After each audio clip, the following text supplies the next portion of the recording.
Hello दोस्तों, मेरा नाम है माहित और आप देख रहे हैं दी स्पार्कल यूट्यूब चैनल।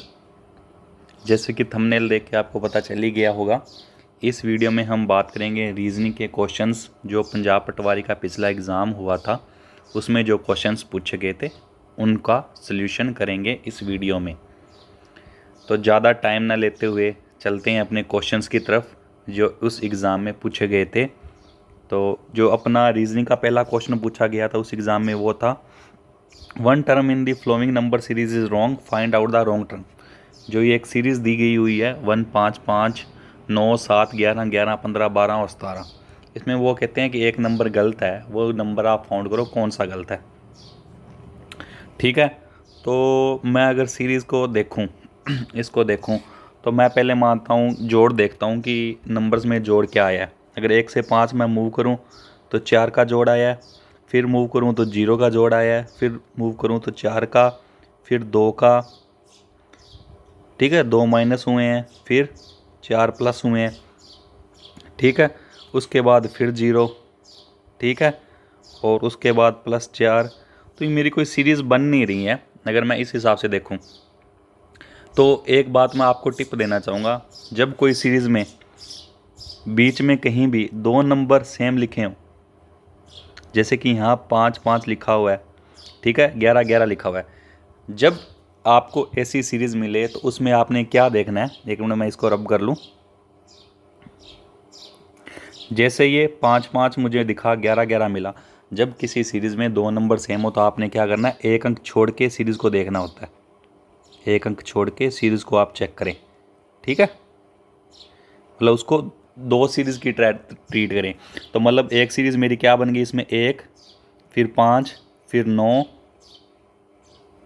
नहीं सॉरी, 1 5 5 के बाद मेरा 7 बन गया, 7 के बाद 11, 11 के बाद मेरा बन गया 12, ठीक है, और एक सीरीज़ बन गई मेरी 5 5 के बाद मेरा 9, 9 के बाद 11, 11 के बाद 15 और 15 के बाद 17, ठीक है। अगर मैं ऊपर वाली सीरीज़ की बात करूं तो मेरे पास क्या जुड़ रहा है, पहले 4 जुड़ा, फिर 2 जुड़ा, फिर 4 जुड़ा, फिर 1 जुड़ा, ठीक है। एक तो ये सीरीज़ बनी, इसमें भी मेरा हो सकता है अगर यहाँ पे 2 जुड़ता तो मेरी ये जो पैटर्न है ये सेट बैठता, बट यहाँ क्या जुड़ा है, 1, ठीक है। अगर अब मैं दूसरी सीरीज़ देखता हूँ, यहाँ कितना जुड़ा है, 4, फिर क्या जुड़ा, 2, फिर जुड़ा 4, फिर जुड़ा 2। तो मतलब मैं देखता हूँ ऊपर जो मेरा पैटर्न चला है सीरीज़ में वही नीचे पैटर्न चला है। एक बार 4 जुड़ा, फिर 2 जुड़ा, फिर 4 जुड़ा, फिर 2 जुड़ा, फिर 4 जुड़ा, फिर 2 जुड़ा। मतलब यहाँ तो 2 जुड़ गया, यहाँ क्या था, 2 जुड़ना चाहिए था। तो 11 में 2 जुड़ के 13 बनना चाहिए था, जबकि वो क्या बना है, 12। तो मेरा जो आंसर होगा वो क्या होगा, इसका बी, 12, कि जो इसमें जो टर्म गलत हैं वो 12 हैं, यहाँ आना चाहिए था 13, ठीक है। आई होप आप ये क्वेश्चन समझ गए होंगे। तो चलते हैं नेक्स्ट क्वेश्चन की तरफ। 32 नंबर क्वेश्चन में वो क्या कह रहा है, 32 नंबर क्वेश्चन में वो क्या कह रहा है, find the next term in the alpha numeric series. अपने पास एक सीरीज़ दी हुई है, ठीक है, वो कह रहा है कि इनमें जो नेक्स्ट टर्म है वो बताएं भी इनमें से कौन सी टर्म आगे आएगी, ठीक है। तो एक टिप मैं आपको और देना चाहूँगा, अगर आपने रीजनिंग के ऐसे क्वेश्चन करने हैं तो आपको ये पता होना चाहिए ABCD जो 26 अल्फ़ाबेट हैं, ठीक है, वो कितने नंबर पे आते हैं। जैसे A 1 नंबर पे आता है, B 2 पे, C 3 पे, D 4 पे आता है, ठीक है, X 24 पे आता है, Z 26 पे आता है, M 13 पे आता है, ठीक है। ये आपको टिप्स पे याद होने चाहिए, ठीक है।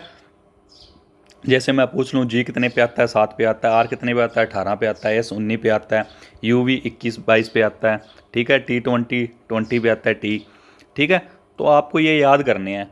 तो ये जैसे ऐसे क्वेश्चन होंगे ना, अगर आपको ये नंबर्स याद हैं तो ये क्वेश्चन सॉल्व करने बहुत ईजी हो जाएंगे। जैसे कि मैं इस क्वेश्चन में देखता हूँ, एक मिनट में पेन का कलर चेंज कर लेता हूँ।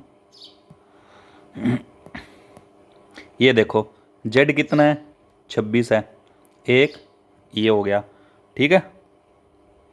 X मेरा कितना है, अब Z से देखो 26, 26 के बाद ये 24 आ रहा है X, ये कितना आ रहा है V, कितना हो गया 22, T 20, T के बाद R 18, R के बाद P 16, 16 के बाद क्या आना चाहिए? 14।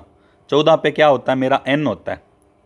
14 पे n होता है, तो मैं ऑप्शन में देखूँ भी n किस ऑप्शन में है। सॉरी एक मिनट, तो मैं ऑप्शन में देखूँ n किस किस ऑप्शन में है। मेरा a में है, b में है, c में नहीं है और d में नहीं है। तो मतलब c और d तो मेरा आंसर नहीं होगा। तो अब मेरा ऑप्शन मैंने क्या ढूंढना है? a और b में से मेरा कोई एक आंसर हो सकता है। ठीक है, अब मेरे जो पहला अंक तो मिल गया, अब मैं लास्ट वाला अंक देखता हूँ।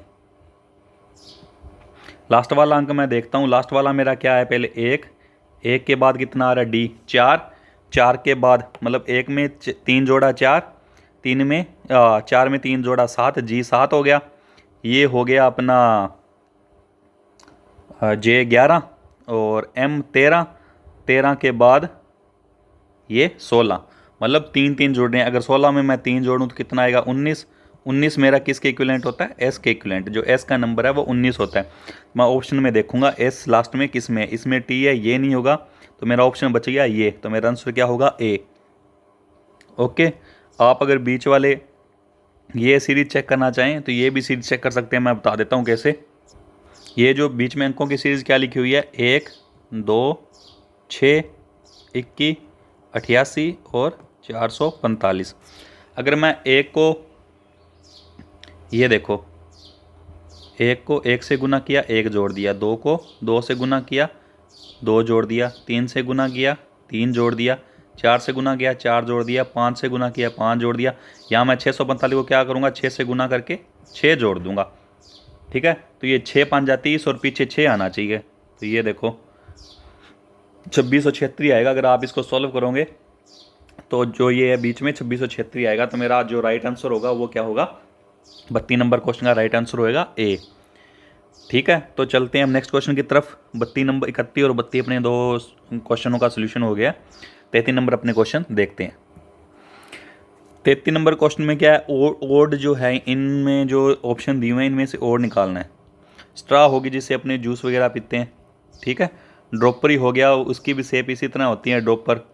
ठीक है, ट्विज़र, ट्विज़र क्या होती है? जो अपने उसको क्या कह देते हैं? चिमटी, छोटी चिमटी।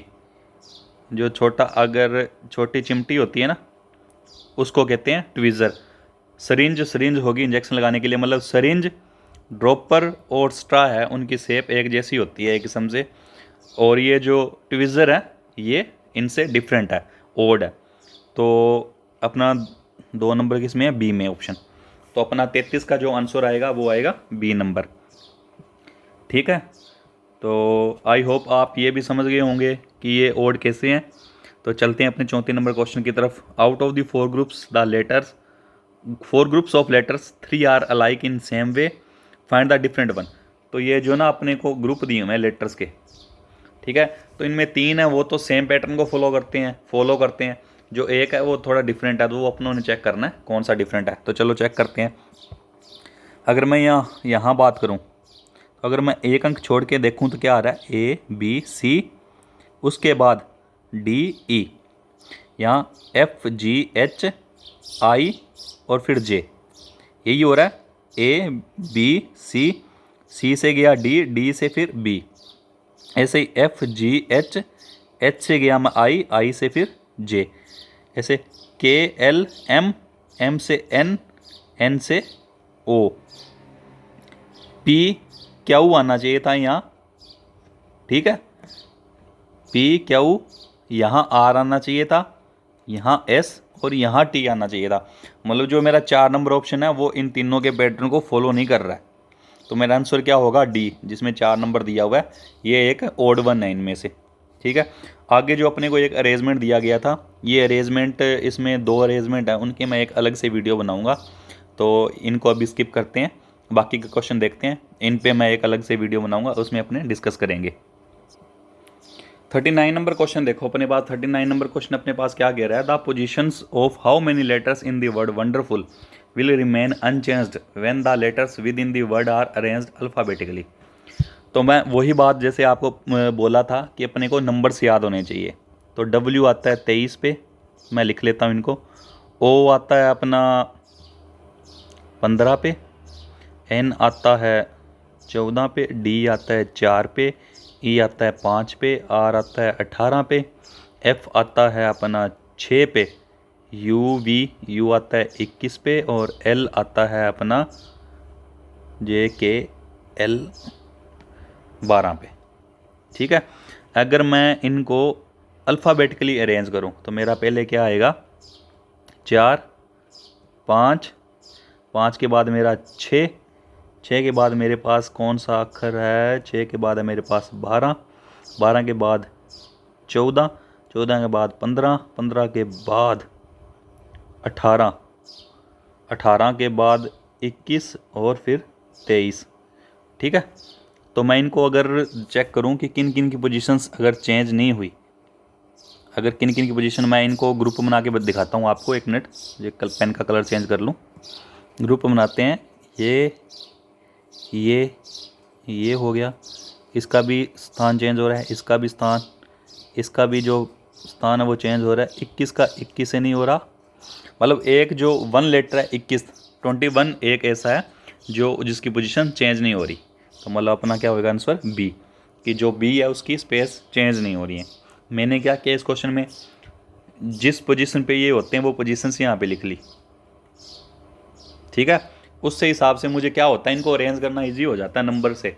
अपने नंबर, अगर नंबर में सीरियल हो उनको अरेंज करना ज़्यादा इजी होता है, जबकि और लैंग्वेज में अगर अल्फ़ाबेटिकली मतलब अपने अंग्रेज़ी में दिए हुए हैं या रोमन संख्याओं में अंक दिए हैं तो थोड़ा मुश्किल हो जाता है। तो मैंने क्या हुआ, इनकी वैल्यू लिख के इनको, ये कईयों को ये भी इजी लगेगा, इससे जल्दी जल्दी अगर अल्फ़ाबेटिकली इनको लगाना चाहते हैं तो बहुतों के लिए ये भी इजी है। वो अपना अपना फंडा है, वो कैसे जल्दी कर पाते हैं। मुझे जो आसान लगता है वो ये चीज़ लगती है कि मैं इनको पहले न्यूमेरिकल वैल्यूज़ में लिख लेता हूँ और उसके हिसाब से अरेंज करता हूँ। आपको समझा रहा हूँ, ऐसे आपको लगता होगा कि इस चीज़ में टाइम बहुत लगता है, बट एक्चुअली में जब करते हैं, जब प्रैक्टिस हो जाती है तो ये चीज़ें टाइम नहीं लेती है। अब चलते हैं अपने 40 नंबर क्वेश्चन की तरफ। 40 नंबर क्वेश्चन अपने को क्या कह रहा है, in the following letter series each letter gets the numerical value based on its position in the following arrangement such as M, 1 for M, 2 for K, 4 for I and so on. तो ये क्या कह रहा है, the sum of values of O B is exactly equal to which of the following.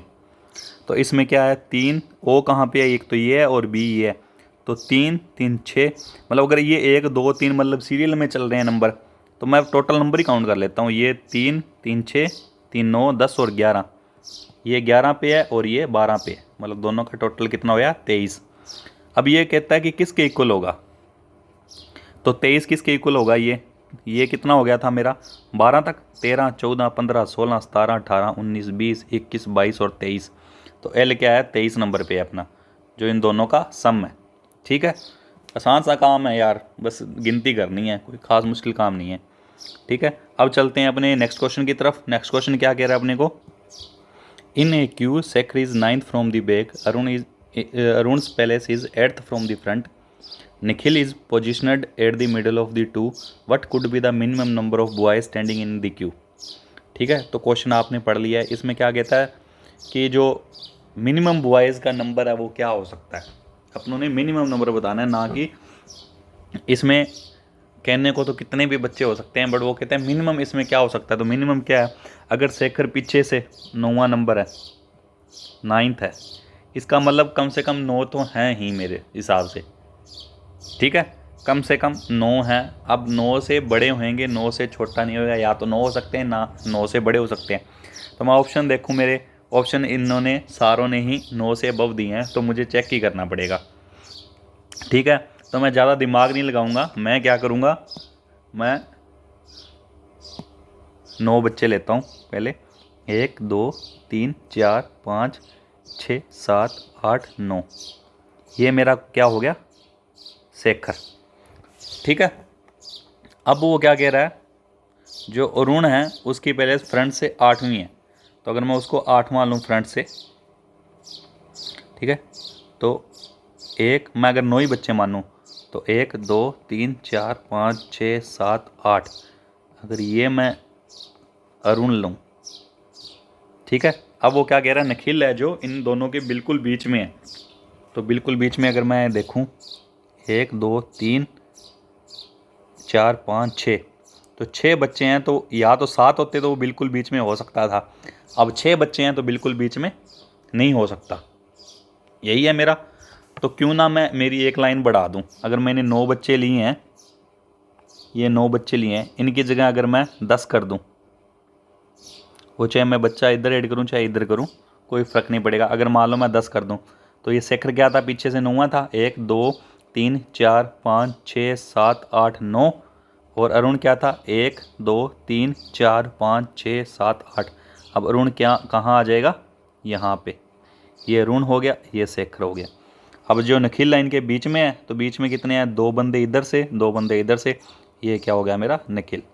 तो जो minimum number हो सकते हैं वो कितने हो सकते हैं, 10। ठीक है।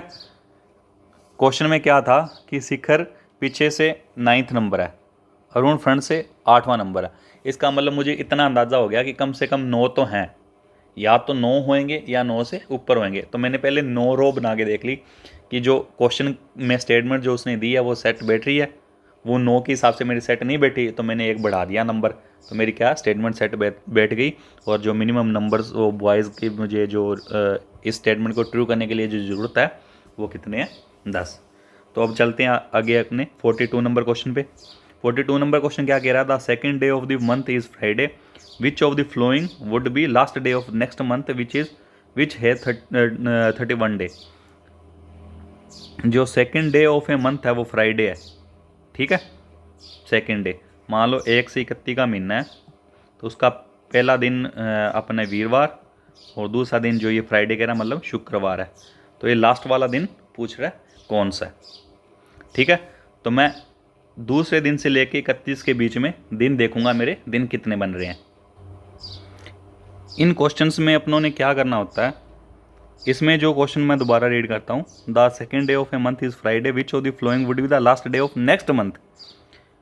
ये तो एक तो ये मंथ हो गया, इस एक आगे मंथ का जो लास्ट डे होगा 31 दिन का, उसका मैंने दिन बताने हैं। तो इन क्वेश्चंस में क्या करना होता है, पहले अपने ना इससे मान लो ये आज का दिन दिया हुआ है, इससे ये जहाँ तक का पूछ रहा है उसके बीच के जो दिन होते हैं उनको निकालना होता है। मान लो मेरे पास आगे 61 डेज़ आगे। ठीक है। जितने डेज़ आते हैं, ठीक है, उनको क्या करना होता है, 7 से डिवाइड करना होता है। अगर मैं इसको 7 से डिवाइड करूँगा तो हो गया 8। 8 पे पूरा डिवाइड हो गया, मतलब 8 हफ्ते पूरे हो गए। उसके बाद कितने दिन बच गए मेरे पास, 8 7 56। तो मेरे पास पीछे बच गए 5 दिन। ठीक है, 5 दिन बच गए। तो ये फ्राइडे टू फ्राइडे 8 हफ्ते पूरे हो गए, उसके बाद 5 दिन लेगा। तो फ्राइडे से आगे 5 दिन, एक सैटरडे शनिवार, रविवार, सोमवार, मंगलवार और बुधवार। जो मेरा दिन होएगा बुधवार। ठीक है। पर अब क्वेश्चन में क्या कह रहा है वो, कि जो इसने नेक्स्ट मंथ के तो 31 दिन बता दिए, और जो डाटा दे रहा है वो इस मंथ तक के दूसरे दिन का दे रहा है। अब मुझे ये पता नहीं ना, ये जो जिस मंथ की बात कर रहा है उसमें 30 दिन है या 31 दिन है, उसकी इसने कोई स्टेटमेंट नहीं दी हुई है मुझे।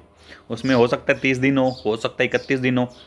अगर 30 दिन हो तो मेरा टोटल डे 61 से डिवाइड होएगा। अगर 31 दिन हो तो ये 62 से डिवाइड होएगा।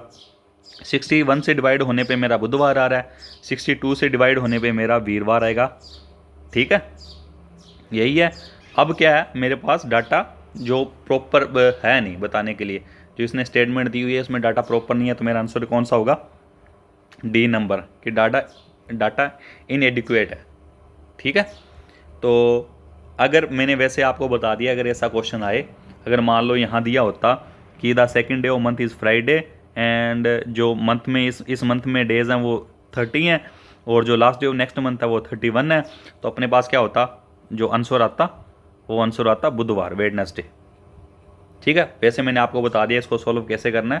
तो अगर आपको इस क्वेश्चन में कोई डाउट हो तो आप दोबारा पूछ सकते हैं। तो चलिए अपने नेक्स्ट क्वेश्चन की तरफ। 43 नंबर क्वेश्चन देखो वो क्या कह रहा है, replace the question mark from the given alternatives.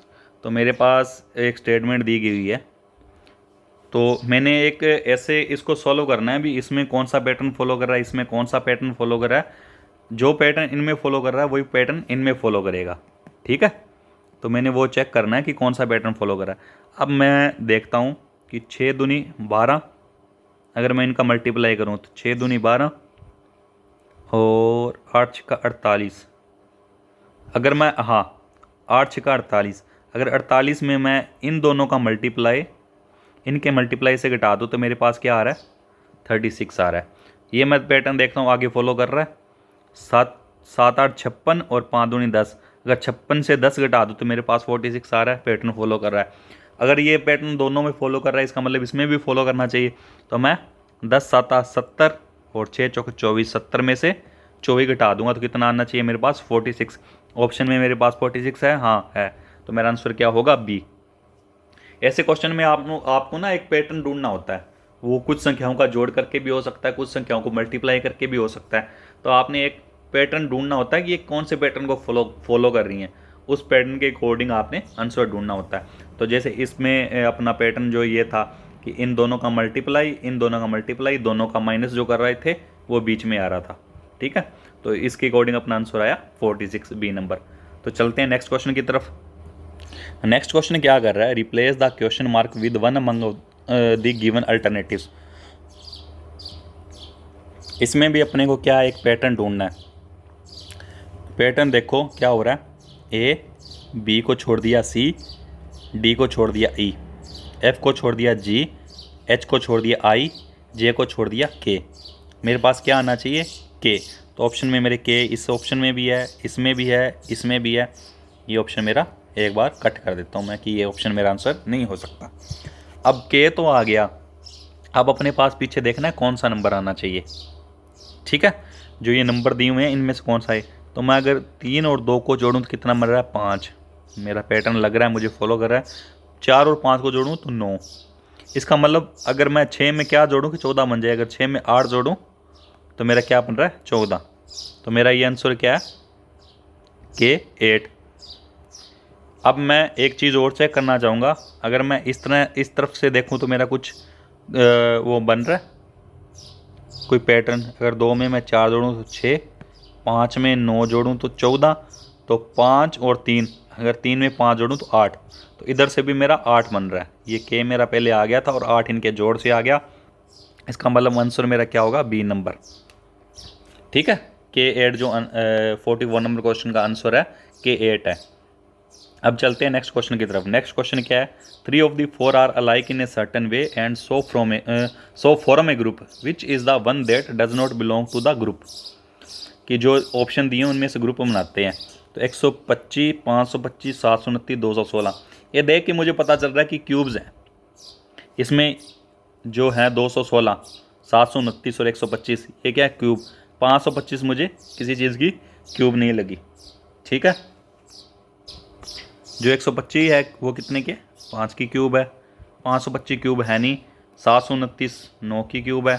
216 6 की क्यूब है। तो मेरा आंसर क्या आएगा, बी नंबर, ठीक है। अब चलते हैं नेक्स्ट क्वेश्चन पे। नेक्स्ट क्वेश्चन अपना क्या कह रहा है, find the pair among A B C D that most closely depict the same relation as given in pair. तो इसमें देखो मेरे पास एक पेयर दिया हुआ है, इसका आंसर ये आ रहा है। तो इनमें से देखना है, बताना है कि कौन सा इसके जो इसमें पैटर्न फॉलो किया है वो ये पैटर्न फॉलो करें। तो इसमें मुझे पैटर्न क्या लग रहा है कि ये देखो, ये 3 रो हैं। इसमें 3 रो से मेरी क्या है, 1 2 और 3, मतलब उन तीन रो से ही एक इमेज बन रही है, ट्राइंगल बन रही है। तो अगर मैं इसमें रो काउंट करूँ 1 2 3, यहाँ 3 है बट यहाँ पे कितना है, 1 2 3 4। तो ये मेरा गलत है।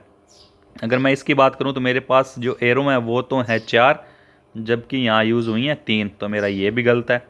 अगर मैं इसकी बात करूँ तो 1 2 3 4 5 एरो यूज़ हुई हैं और मेरे पास आंसर में क्या है, 1 2 3 4 5। तो ये मेरा सही है। पर मैं अगला भी चेक कर लेता हूँ, एक बार मैं इसको लगा देता हूँ कि ये मेरा सही है, बट नेक्स्ट भी मैं चेक करता हूँ मेरे पास एरो कितनी है, 1 2 3 4 5, और जबकि इसमें यूज़ कितनी हुई है, 1 2 3 4 यूज़ हुई। मेरा जो आंसर होगा वो क्या होगा, सी नंबर, ठीक है। ये भी नहीं होगा, ये भी नहीं होगा, ये भी नहीं होगा, मेरा आंसर आएगा सी नंबर, ठीक है। अब नेक्स्ट क्वेश्चन क्या है, नेक्स्ट क्वेश्चन है find the minimum number of straight lines to construct the given figure. जो इसमें अपने बतानी है लाइंस कितनी यूज़ हुई है इस फिगर को बनाने के लिए। इस क्वेश्चन में अपने क्या करना होता है, मार्किंग करनी होती है। एक मार्किंग करनी होती है हॉरिजेंटल लाइन, वर्टिकल लाइन और स्लाइड लाइन की। तो अपने पास इसमें जो ऐसी लाइन होती है हॉरिजेंटल, ये वर्टिकल, और ये जो टेढ़ी होती है इनको करते हैं अपने स्लाइड लाइन।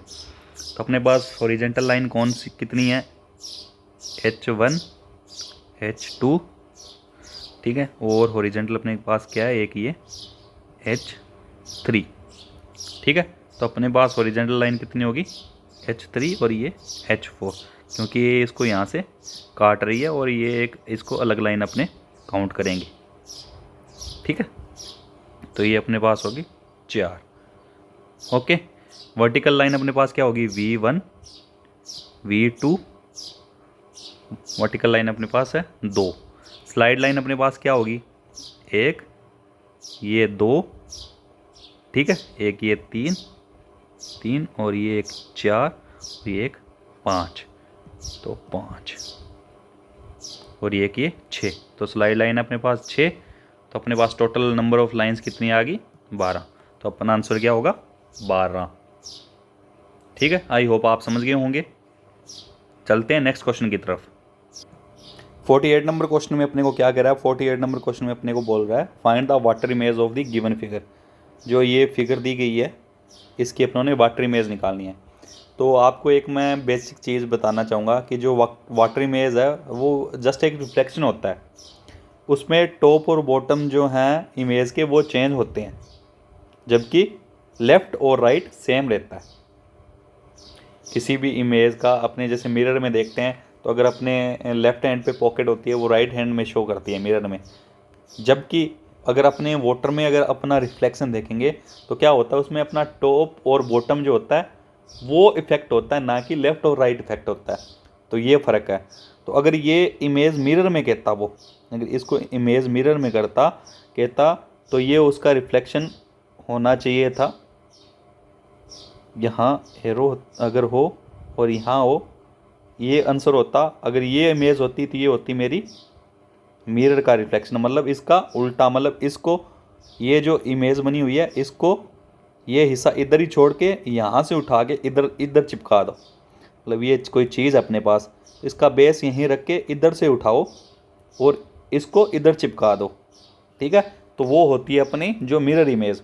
वाटर इमेज में क्या होता है, टॉप और बॉटम चेंज होते हैं। अगर मैं टॉप और बॉटम चेंज करूँ इसका तो क्या होगा, अगर इसको मैं टॉप बॉटम चेंज करूँ, अगर ये हिस्सा ऊपर की तरफ लेके जाऊँ तो भी ये इमेज तो ऐसी ही बनेगी मेरी, अगर टॉप और बॉटम चेंज करूँ तो मैं, ठीक है।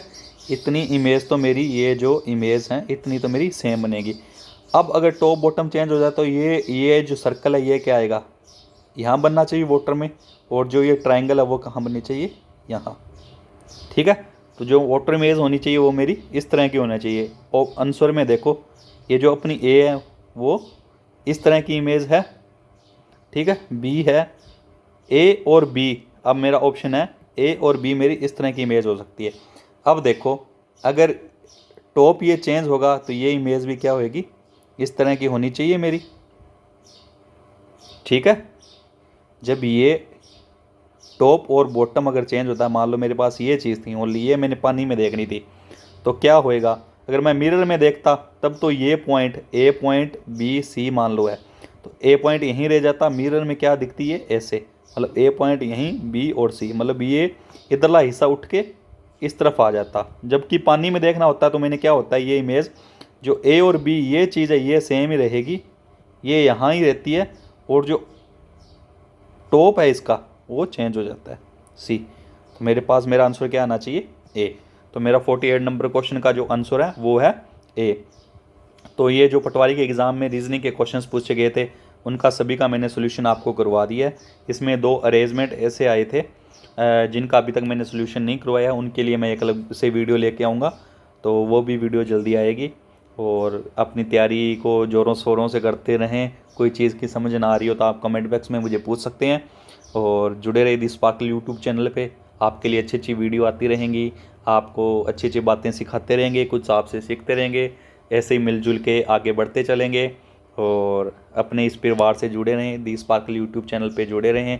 कहीं कुछ कमी हो तो अपना फीडबैक ज़रूर दें, हम उसको सुधारने की कोशिश करेंगे, और आपका फीडबैक बहुत ज़रूरी है।